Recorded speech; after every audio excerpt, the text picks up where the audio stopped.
kalau investasi syariah itu apa? Itu tidak hanya mengharapkan kembali, tapi juga kita ada fungsi sosial di sana. Khusus pasar modal syariah sendiri gitu ya, masyarakat mungkin masih banyak yang belum familiar atau mungkin awareness mereka belum dapat. Jangan sampai kita memberikan konsep investasi kepada masyarakat tapi ternyata pertama tidak legal, akhirnya bodong, banyak di mana-mana menjadi korban. Mereka itu kebanyakan masih mengalami kebingungan dalam memilih instrumen mana nih yang sekiranya tepat gitu untuk saya gitu.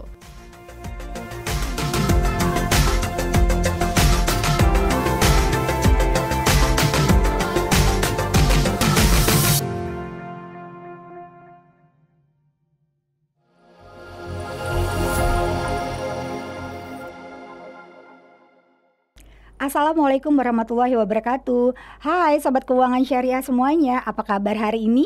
Semoga semuanya dalam keadaan sehat dan puasanya juga tetap lancar ya. Dan Risa juga berharap nanti puasanya bisa sampai di hari kemenangan itu tiba pastinya. Nah, ketemu lagi bareng aku Rista Swastika di edisi podcast yang luar biasa dan spesial banget hari ini. Kenapa spesial? Udah pasti ya, karena kita adakan podcast ini di saat bulan Ramadan. Nah, kemudian podcast kali ini juga merupakan rangkaian dari program Gebyar Ramadan Keuangan Syariah atau Gerak Syariah 2024 yang diselenggarakan oleh Otoritas Jasa Keuangan. Nah Sobat Keuangan semua nih, mumpung masih bulan Ramadan, kita perlu banget dong nambah-nambah ilmu terutama dari sisi keuangan dan keuangan syariah pastinya. Nah di podcast kali ini kita akan membahas tentang berkah investasi di bulan Ramadan, strategi untuk melipat gandakan harta dan pahala. Ayo Sobat Keuangan Syariah semua, siapa yang mau investasinya berlipat ganda tapi juga berkah gitu ya. Oke, nah untuk membahas hari ini Rista nggak sendiri, seperti biasa Rista kedatangan dua narasumber yang hebat, keren, dan ilmunya juga pasti terpercaya. Beliau adalah Bapak Andri Wicaksono selaku analis senior Direktorat Pengembangan Pasar Modal dan Pasar Modal Syariah. Dan narasumber yang kedua, beliau adalah Mbak Priska Dewi selaku co-founder dari Ngerti Saham. Yuk Sobat Syariah semuanya, jangan lama-lama, kita sapa aja beliau yuk. Assalamualaikum. Waalaikumsalam warahmatullahi wabarakatuh. Gimana Luar kabarnya Mbak biasa. Rista? Alhamdulillah aku tuh semangat banget meski saat ini kita sedang puasa ya gitu. Harus dong, tetap Harus ya, semangat. karena topik kita hari ini ngomongin tentang bagaimana melipat gandakan harta dan pahala. Jadi Temanya luar biasa. keren banget ya. Temanya keren banget. Bikin semangat. Bikin semangat ya.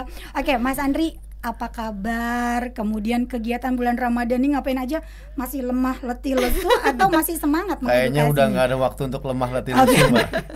Karena tetap aja deadline tetap jalan, dan malah kita seneng. Kenapa? Karena selama kita beraktivitas sambil nunggu sholat dan juga berbuka nanti, itu semua dihitung pahala sama Allah. Wah, Kan gitu ya kelebihannya itu. Artinya kerjaan kita hari ini juga pahala. Iya nih, dong, ya? ini juga gitu. Oke baik, kalau Mbak Friska sendiri kesibukannya ngapain nih? Seorang ibu juga, kemudian influencer juga nih kayaknya. Iya. Double udah. Double ya, gimana Masih Mbak? sama aja sebenarnya Ramadan dengan bulan-bulan sebelumnya, cuma yang membedakan mungkin ya antar jemput anak jamnya beda ya, terus masih harus tetap nyiapin sahur segala macam ya, selayaknya ibu rumah tangga ya di rumah ya. Oke, etik banget nih. Betul. Perlu diberikan oplos dulu nih teman-teman buat narasumber kita berdua ini ya. Udah nggak ada lemah letih lesu, nggak ada dalam kamus, tapi gimana caranya tetap edukasi, Betul. kemudian tetap juga dapat pahalanya gitu. Nah, ngomongin tentang pahala nih ya, hari ini kita ngomongin tentang berkah investasi di bulan Ramadan, strategi jitu untuk melipat gandakan harta plus pahala. Double ya. Nah tapi kalau kita ngomongin tentang investasi dulu deh nih Pak Andri gitu ya, kita mau ngomongin tentang, kalau ngomongin investasi berdasarkan data terbaru nih ya, data investor pasar modal dan pasar modal syariah kita ada di 12 juta. Artinya kalau misalnya kita lihat baru kurang lebih 5% lah dari penduduk Indonesia gitu ya. Nah menurut Mas Andri sama Mbak Friska sendiri, ini tuh sebenarnya dunia pasar modal kita, baik pasar modal syariah maupun pasar modal secara global, ini tuh bisa meningkat atau enggak sih khususnya di bulan Ramadan ini nih? Iya, jadi kalau ngomongin soal investor, tadi Mbak Rista udah ngomongin soal investor gitu ya. Itu kalau ngomongin jumlah mungkin 12 juta ya nggak wah-wah banget gitu. Mungkin kalau misalnya ngomongin penduduk Indonesia yang 280 juta gitu ya. Tapi kalau ngomongin beberapa tahun terakhir itu multiplier efeknya luar biasa Mbak. Peningkatannya bisa sampai 100% per tahun. Kenapa? Karena pada saat kemarin COVID, di mana kita juga susah beraktivitas kan gitu ya. Ternyata itu yang aneh adalah di sisi pasar modal itu meningkatnya luar biasa. Karena teman-teman nggak bisa kemana-mana, yang tadinya nongkrong nggak bisa, Uangnya. akhirnya apa? Uangnya juga tetap ada kan gitu ya. Akhirnya diapain? Diinvestasikan. Dan itu menjadi hal yang luar biasa di sektor pasar modal, dan kita pengen ini meningkat lagi dan meningkat terus, sehingga sekarang mungkin tadi Mbak Rista ngomong 5% dari pasar modal dari penduduk gitu betul. ya. Nanti saya yakin nggak nyampe 10 tahun kita bisa sampai angka 30%, itu sebenarnya biasa. Dan nanti Mbak Rista kalau misalnya naik taksi gitu ya, naik ojek, jangan kaget kalau tukang ojeknya sekarang ngomongnya, saya sekarang investasi di saham syariah atau reksadana syariah apa, nggak usah kaget nanti Mbak, seperti itu gitu Mbak. Jadi udah kayak kebiasaan masyarakat nanti ke depannya ya. Luar biasa. Nah, kalau menurut Mbak Priska sendiri nih sebagai praktisi di lapangan, ngelihat angka ini sebenarnya kalau kata Mas Andri tadi kan sebenarnya 10 tahun ke depan itu bisa jadi 30% nih, artinya kan ada kenaikan 25%. Kalau sekarang nih berdasarkan praktisi di lapangan gitu ya, sebenarnya bisa nggak sih mencapai angka 30% tadi Mbak gitu? Jadi ditanya lebih lapangan ya. Bisa banget, karena kan aku pribadi start mulai belajar investasi itu kan dari 2010 ya, itu jumlahnya belum ada 1 juta. Ya, berarti kan 1 dekade lebih berjalan, sekarang bertumbuhnya udah luar biasa, udah 12 juta sekian gitu. Artinya benar kata Mas Andri, tidak menutup kemungkinan dan masih sangat optimis juga aku sebagai pelaku di lapangan bahwa investor di pasar modal kita, dan apalagi pasar modal syariah pasti akan bertambah. Jadi angka 30% itu masih bisa kita optimis lah. Waduh, ini kayaknya ke 50%. Iya, benar ya. Dan kalau dilihat jumlah penduduk Indonesia kan mayoritas Muslim ya Mbak. Yes, iya. Itu sebenarnya masa depan pasar modal Indonesia adalah pasar modal syariah Mbak. Ke depannya ya. Ya, semua begitu. Semuanya ya. Jadi buat teman-teman yang saat ini belum berinvestasi kayaknya ada yang ketinggalan kurang nih. Mungkin tagline-nya gini ya, semua akan syariah pada waktunya. Iya, betul. Atau semua akan berinvestasi pada waktunya, sehingga tadi pada saat kita naik transportasi online segala macam yang dibahas bukan aduh biaya kehidupan makin mahal, enggak gitu, tapi investasi apa hari ini. Iya, betul. Benar. Oke, ini Mas Andri sama Mbak Priska, balik lagi kalau kita ngomongin tentang investasi, kan banyak banget masyarakat kita kalau ngomongin quote-unquote investasi syariah itu masih belum terlalu familiar lah ya gitu ya. Walaupun balik lagi ya, Indonesia selalu ada kubu yang udah paham sama kubu yang belum paham gitu ya. Oke, sebenarnya kalau kita saat ini kan kita di bulan Ramadan, sebenarnya jenis-jenis investasi syariah seperti apa sih yang tadi untuk melipat gandakan harta kita plus pahala kita sebenarnya? Kira-kira dari menurut Mas Andri sendiri. Jadi kalau kita belajar konsep investasi itu adalah menempatkan aset kita atau modal kita pada suatu bisnis yang mana kita berharap itu kembali, kan begitu ya. Itu konsep investasi kan ya. Kayak lagu ya, tak harap kembali, itu berharap kembali ya. Itu konsep investasi kan kita. Nah, sekarang kalau investasi syariah itu apa? Itu tidak hanya mengharapkan kembali, tapi juga kita ada fungsi sosial di sana. Kenapa? Karena perbedaan antara investasi yang konven sama syariah. Konven itu, yang syariah itu selalu yang pertama adalah selalu terkait dengan sektorial, Mbak. Jadi yang namanya semua investasi syariah harus terkait dengan sektorial. Ada nggak dampaknya ke sektorial? Itu harus ada. Yang kedua adalah yang tadi, ada dampak sosialnya. Makanya di banyak sekarang produk-produk syariah itu selalu ditempelin sama filantropi Islam. Arah ke sana. Tujuannya apa? Tujuannya tadi kita tidak hanya bisa mendapatkan return di dunia, berharap kita juga bisa mendapatkan returnnya nanti di akhirat. Luar Konsep biasa. yang itu Mbak, yang ini beda nih teman-teman semua yang harus lebih dipahamin. Konsepnya bukan hanya menikmati cuan pada saat kita ada di dunia, tapi gimana kita menikmati juga pada saat kita udah nggak ada, gitu ya Pak? Betul banget. Oke, jadi aman banget nih. Nah, kalau menurut Mbak Priska sendiri seperti apa nih Mbak? Jenis investasi apa sih yang sebenarnya yang ada di market yang banyak sekali masyarakat kita belum paham nih? Ya sebenarnya mungkin khusus pasar modal syariah sendiri gitu ya, masyarakat mungkin masih banyak yang belum familiar atau mungkin awareness mereka belum dapat gitu ya untuk sekedar mendengar istilah reksadana syariah, oh ternyata ada ya, terus suku, apalagi makanan apaan itu gitu. Kalau kata People Plus 62 itu makanan apa lagi itu Min, kayak gitu kan. Jadi awareness mereka memang harus dibangun dulu gitu terhadap produk-produk khususnya mungkin pasar modal syariah itu sendiri. Mungkin selama pandemi saham udah makin sering terdengar ya, tapi untuk ternyata ada ya saham syariah kayak gitu, kirain nggak ada atau beda market atau seperti apa gitu. Jadi memang kitanya harus benar-benar meliterasi dulu nih masyarakat dari hal yang paling mendasar dulu ya, apa itu pasar modal syariah, produknya apa saja, bahkan ETF aja mungkin mereka belum tahu, tapi ternyata oh ada ETF yang syariah ya. Nah, makin bingung lagi makanan apa lagi tuh gitu kan. Jadi emang harus dari basicnya benar-benar dulu kita bantu masyarakat untuk lebih tahu, dan mereka akhirnya mulai kepo gitu. Lebih paham, jadi nggak salah pilih investasi. Iya, ya. betul. Mas Andri, ini kan PR kita bersama nih. Kalau tadi Mbak Priska ngomongin perlu diedukasi, diliterasi. Nah, kalau dari sisi Otoritas Jasa Keuangan sendiri apa sih Mas yang dilakukan? Ya, yang pertama kita adalah terkait dengan penguatan regulasinya. Jadi kita pengen memastikan bahwa industri pasar modal syariah yang kita bangun ini, pertama, satu, legal dan juga logis. 2L ya. 2L itu, jangan sampai kita memberikan konsep investasi kepada masyarakat tapi ternyata pertama tidak legal, akhirnya bodong, banyak di mana-mana menjadi korban. Dan juga logis, kita juga perlu memberikan hal yang returnnya juga masuk akal gitu. Kalau teman-teman dari sobat kita juga mendapatkan, oh ini produknya bagus, returnnya luar biasa, itu kalau buat saya malah jadi bling-bling itu. Jadi aneh, ini kayaknya ada yang aneh deh. Karena kita juga perlu namanya ningkatin kewajaran. Nah, itu yang pertama terkait dengan kelembagaan atau pengaturannya. Yang kedua adalah yaitu tadi, kita bekerja sama dengan banyak komunitas, banyak teman-teman lembaga juga untuk ayo kita kenalkan. Karena sebenarnya Mbak, masyarakat itu sebenarnya mungkin saham syariah belum tahu, reksadana syariah belum tahu, apalagi sukuk belum tahu, tapi sebenarnya dia pakai produknya. Dia pakai produk di masyarakat itu, kita tinggal lihat produk yang kita lihat, apa sih PT apa sih ini? Oh ternyata TBK. TBK ini berarti perusahaan terbuka ini. Kalau perusahaan terbuka ini jangan-jangan sahamnya saham syariah. Kita dicek, saham syariah ternyata. Dan daripada masyarakat hanya membeli produknya, hanya memakai jalannya gitu, memakai proyeknya, mendingan jadi investornya, jadi pemiliknya, kan enak kan gitu. Karena sekarang investasi saham syariah, reksadana syariah itu kecil kok, butuh uangnya nggak begitu banyak-banyak Mbak. Nah ini nih affordable ya kan? Ini yang harus ditekankan juga sih kepada masyarakat nih, buat teman-teman, bahwa memulai investasi itu nggak harus dengan modal yang besar, betul ya Mas Andri sama Mbak Priska ya. Karena dengan modal yang disesuaikan dengan kemampuan kita, dipaskan juga dengan tujuan keuangan kita, sebenarnya bisa kok kita berinvestasi ya. Nah cuma pertanyaannya, saat ini tuh balik lagi bulan Ramadan gitu ya, kita tuh butuh informasi produk-produk yang benar-benar tadi kan kita pengen melipat gandakan cuannya juga katanya gitu. Tapi kita juga pengen melipat gandakan pahalanya gitu. Nah kalau dari Mas Andri sendiri, ada nggak sih satu produk yang sebenarnya ini tuh bisa banget loh dipunya oleh masyarakat kita nih Mas Andri? Nah jadi kalau membedakan antara produk syariah sama tidak produk syariah, itu sebenarnya konsep syariah apa enggak ada dua Mbak. Yang pertama adalah produknya itu sesuai syariah apa enggak.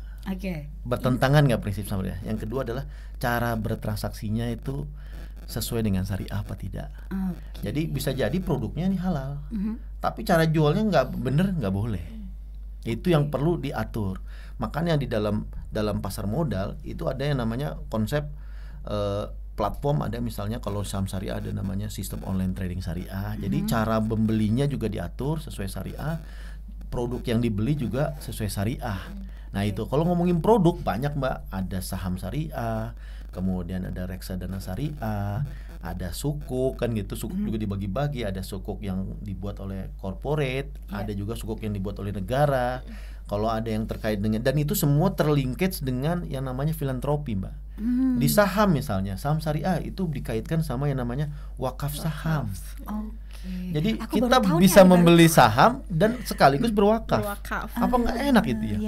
Jadi dapat cuan seperti tadi dibilang, dapat cuan di dunia, dan juga kita sebenarnya harta dari wakafnya tadi itu akan berlipat dan akan jadi pahala kita yang akan kita tagih loh katanya Ustadz. Katanya Ustadz jangan kita kasih, enggak, kita tagih nanti di akhirat. Dan itu hak kita katanya begitu. Wah ini luar biasa, dan ini mesti dipahamin banget. Tapi Mbak Priska sebagai praktisi di lapangan, masyarakat udah tahu tentang ini belum sih? Kalau di lapangan jujurly ya, bahasa Gen Z sekarang jujurly ya.